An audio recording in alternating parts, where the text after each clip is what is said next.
అందరికీ శుభోదయం అండి. మరలా ఈ ఉదయకాల సమయము దేవుడు మన కొరకు సిద్ధపరిచిన వాక్యంను చదువుకుందాం. ఇర్మియా గ్రంథము 33వ అధ్యాయం 3వ వచనం. నాకు మొర్ర పెట్టుము, నేను నీకు ఉత్తరం ఇచ్చేదను. దేవాది దేవుడు మాట్లాడుతున్నారు. ఎవరైతే ఆయనకు మొర్ర పెడతారో వారికి ఆయన ఉత్తరం ఇస్తారని చెప్తూ ఉన్నారు. తన భక్తులు చేసినటువంటి ప్రార్థనలు విని జవాబిచ్చే దేవుడు.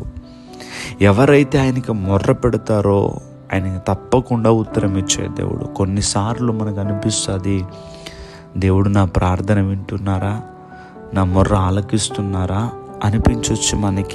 మనకి సమాధానము రాలేనంత మాత్రాన దేవుడు మన మొర వినట్లేదని అనుకో అవసరం లేదు. కొన్నిసార్లు ఆలస్యం అవ్వచ్చేమో కానీ దేవుడు మాత్రం తగిన సమయమందు మన ప్రార్థనలకు జవాబిచ్చే దేవుడు.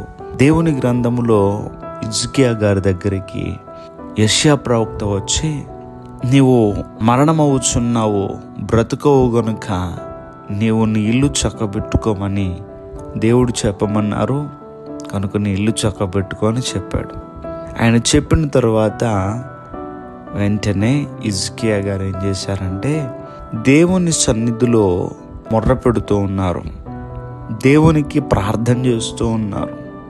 దేవా, యథార్థ హృదయుడనై సత్యముతో నీ సన్నిధి నేను ఎట్లు నడుచుకుంటునో, నీ దృష్టికి అనుకూలముగా సమస్తమును నేను ఎట్లు జరిగించుతునో కృపతో జ్ఞాపకం చేసుకోమని హిజ్కియా గారు కన్నీళ్లు విడుచుచు యెహోవాను ప్రార్థింపగా అని మనం చదువుకుంటాం వాక్యంలో.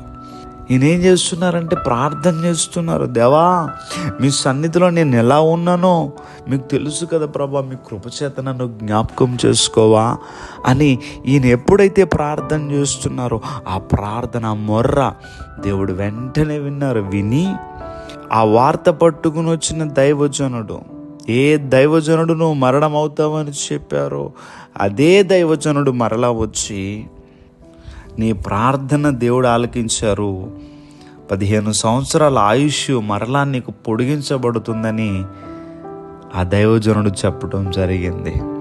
చూడండి, దేవుడు ఎంత వెంటనే ఆయన మొర్ర విని జవాబిచ్చారు. నాకు మొర్ర పెట్టుము, నీకు ఉత్తరం ఇచ్చేదను.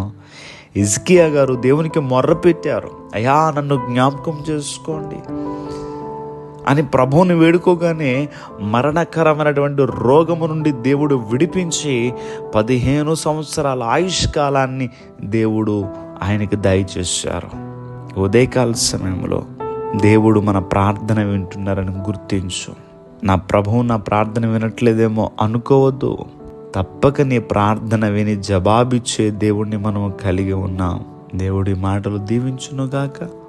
దయచేసి ప్రార్థన చేసుకుందాం. సర్వాధికారి అయిన దేవా, మీకు వందనములు.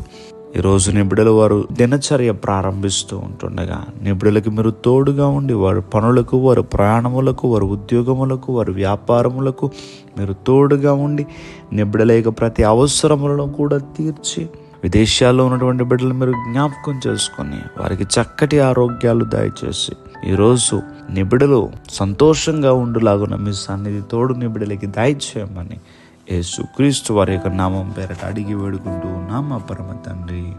ఆమేన్, ఆమేన్.